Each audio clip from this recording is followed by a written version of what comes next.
Hello, I'm Simon Whistler. You're watching the Today I Found Out YouTube channel, and in the video today we're looking at why determining Easter's date is so confusing. The holiday of Easter is celebrated by over 2 billion Christians globally. Marking the day that Jesus rose from the dead, it's always commemorated on a Sunday in the spring. Despite this, the exact date has consistently changed throughout the many centuries the holiday has been recognized. Additionally, various sects of Christianity, most prominently the Greek Orthodox Church, often celebrate Easter on a totally different date than their peers. So why is this the case? Why is there no set date for Easter, and how do they ultimately decide the date of Easter each year? The answer's got a lot to do with the differences between the solar and lunar calendars. Now, Easter's roots could date back to before Jesus' birth, perhaps even having pagan origins. Some scholars believe that the English word Easter comes from the Anglo-Saxon goddess Eostre, who represented spring, plantings, new beginnings, and fertility. Much like how Christmas matches up with the winter solstice, there's thought that Easter was intentionally lined up with the spring equinox to encourage those more comfortable with pagan traditions to join Christianity. While many scholars and Christian historians deny this connection, there's compelling evidence that Christianity adopted other religions' traditions in order to make their religion more accepted. Influenced by paganism, Greco-Roman religions, Judaism, Islam, and even Buddhism, Christianity, like all other religions, did not exist in a vacuum, and many of the elements that are practiced today were a product of the ancient world's intermingling of cultures. For example, in some parts of the world, lamb is traditionally eaten on Easter, with the roots of this tradition in Jewish Passover feasts. In fact, the Latin-Greek variant of the word Easter is Pascha, which is loosely translated as Passover in English.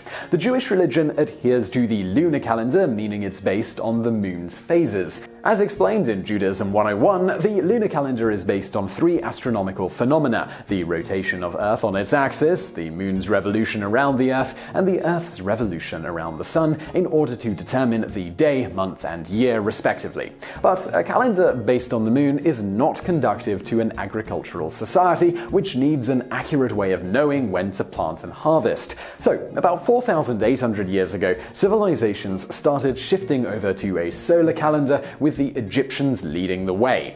Now, the lunar calendar and the solar calendars didn't quite mesh. On average, the moon revolves around the Earth in 29.5 days, and the Earth around the sun every 12.4 lunar months. This means that a lunar year is about 11 days shorter than a solar year, which wreaks havoc on the calendar, even over just a decade. For example, planting season in ancient Egypt was between November and March, but with the calendar shifting every year by 11 days, it caused the seasons to not appropriately line up and created very serious problems for farmers.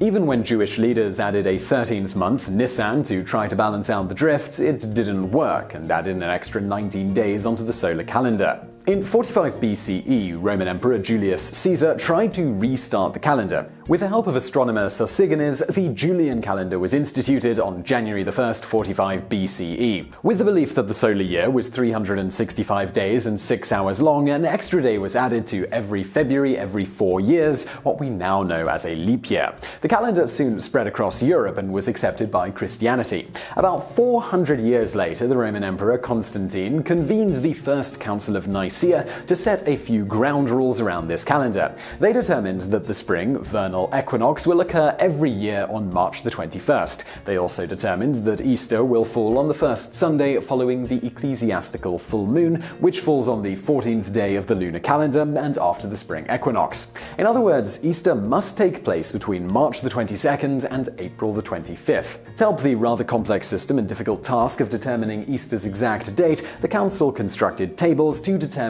Easter's date projected hundreds of years into the future. One compilation of these Easter tables ultimately inspired the individual doing the calculations to create the BC AD system of dating.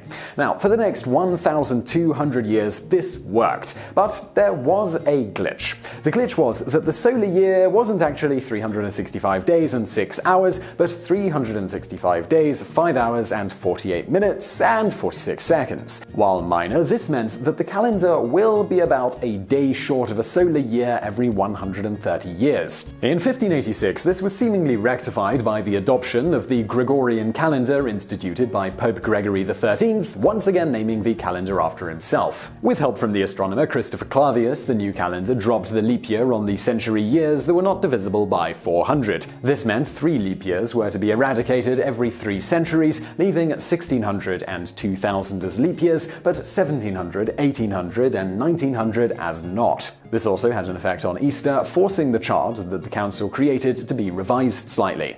Despite the enormous efforts put into trying to maintain a calendar and a formula for Easter, not everyone agreed. Several sects of Christianity stuck with the original Julian calendar, despite it being abandoned in the 16th century by the majority of the world.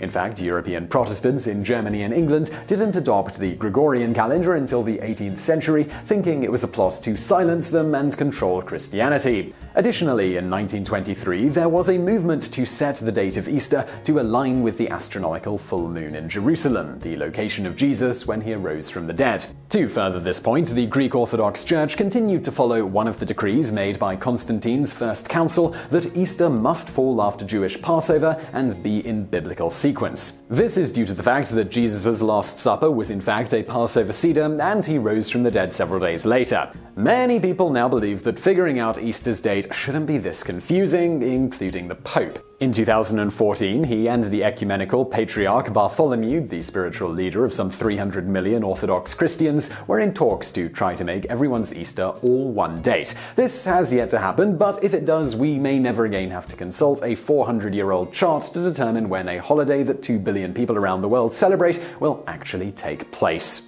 So I really hope you enjoyed that video. If you did, please do hit that thumbs up button below, and don't forget to subscribe if you haven't already for brand new videos just like this every day of the week. Also, I'd like to take this moment to thank our patrons on Patreon. If you're interested in becoming a supporter, please do consider heading over to patreon.com/TodayIFoundOut.